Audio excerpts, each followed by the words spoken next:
Jaya Radha Madhava Punya Bihari.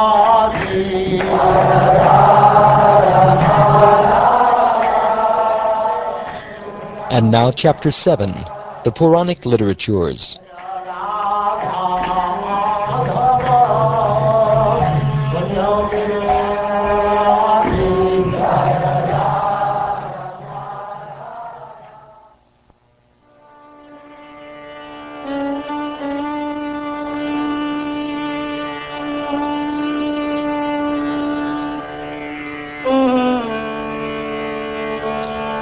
Sutta Goswami said, Sumantu Rishi, the authority on the Atharva Veda, taught his Samhita to his disciple Kabanda, who in turn spoke it to Patya and Vedadarsha. Shuklayani, Brahmabali, Modosha, and Pipalayani were disciples of Vedadarsha. Hear from me also the names of the disciples of Patya. My dear Brahman, they are Kumuda, Shunaka, and Jajali, all of whom knew the Atharva Veda very well.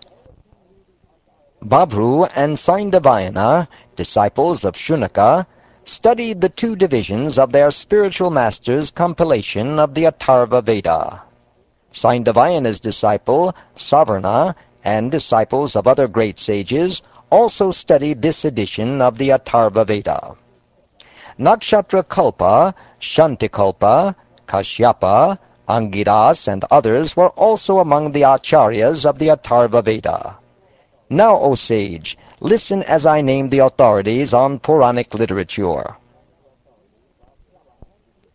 Trayarani, Kashyapa, Savarni, Akritavrana, Vaishampayana, and Harita are the 6 masters of the Puranas. Each of them studied one of the 6 anthologies of the Puranas from my father, Ramaharshana, who was a disciple of Srila Vyasadeva. I became the disciple of these 6 authorities and thoroughly learned all their presentations of Puranic wisdom. Ramaharshana, a disciple of Vedavyas, divided the Puranas into 4 basic compilations. The sage Kashyapa and I, along with Savarni and Akritavrana, a disciple of Ram, learned these 4 divisions. O Shonaka, please hear with attention the characteristics of a Purana, which have been defined by the most eminent learned Brahmins in accordance with Vedic literature. O Brahman, authorities on the matter understand a Purana to contain 10 characteristic topics. The creation of this universe, the subsequent creation of worlds and beings, the maintenance of all living beings, their sustenance, the rule of various manus, the dynasties of great kings, the activities of such kings, annihilation, motivation, and the supreme shelter. Other scholars state that the great Puranas deal with these 10 topics, while lesser Puranas may deal with 5. From the agitation of the original modes within the unmanifest material nature, the Mahatattva arises. From the Mahatattva comes the element false ego, which divides into 3 aspects. This threefold false ego further manifests as the subtle forms of perception, as the senses, and as the gross sense objects. The generation of all these is called creation. The secondary creation, which exists by the mercy of the Lord, is the manifest amalgamation of the desires of the living entities. Just as a seed produces additional seeds, activities that promote material desires in the performer produce moving and non-moving life forms. Vritti means the process of sustenance by which the moving beings live upon the non-moving. For a human, vritti specifically means acting for one's livelihood in a manner suited to his personal nature.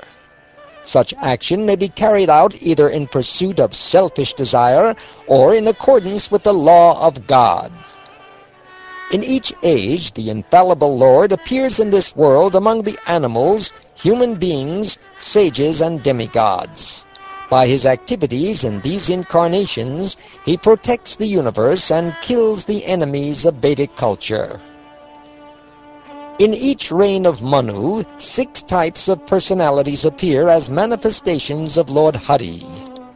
The ruling Manu, the chief demigods, the sons of Manu, Indra, the great sages, and the partial incarnations of the Supreme Personality of Godhead. Dynasties are lines of kings originating with Lord Brahma and extending continuously through past, present, and future. The accounts of such dynasties, especially of their most prominent members, constitute the subject of dynastic history.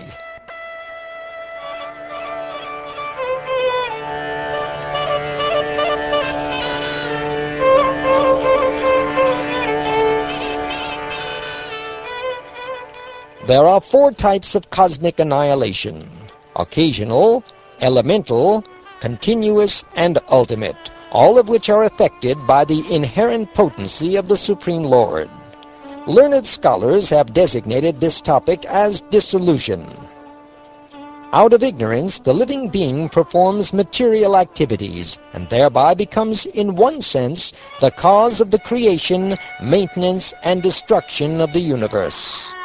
Some authorities call the living being the personality underlying the material creation, while others say he is the unmanifest self.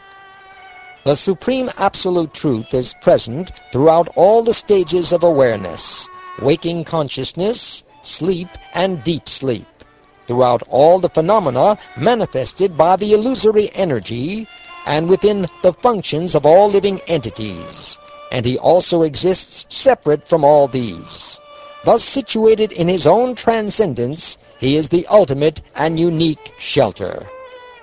Although a material object may assume various forms and names, its essential ingredient is always present as the basis of its existence.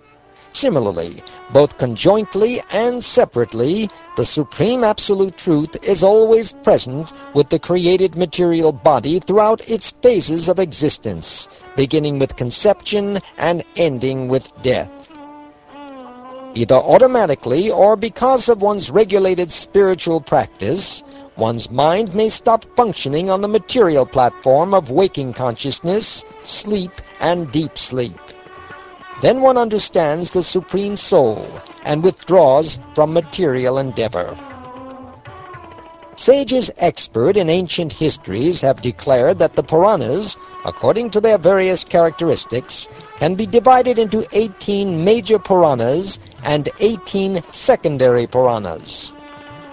The 18 major Puranas are the Brahma, Padma, Vishnu, Shiva, Linga, Garuda, Narada, Bhagavat, Agni, Skanda, Bhavishya, Brahma-Vaivarta, Markandeya, Vamana, Varaha, Matsya, Kurma, and Brahmanda Puranas. I have thoroughly described to you, O Brahmin, the expansion of the branches of the Vedas by the great sage Vyasadeva, his disciples, and the disciples of his disciples. One who listens to this narration will increase in spiritual strength.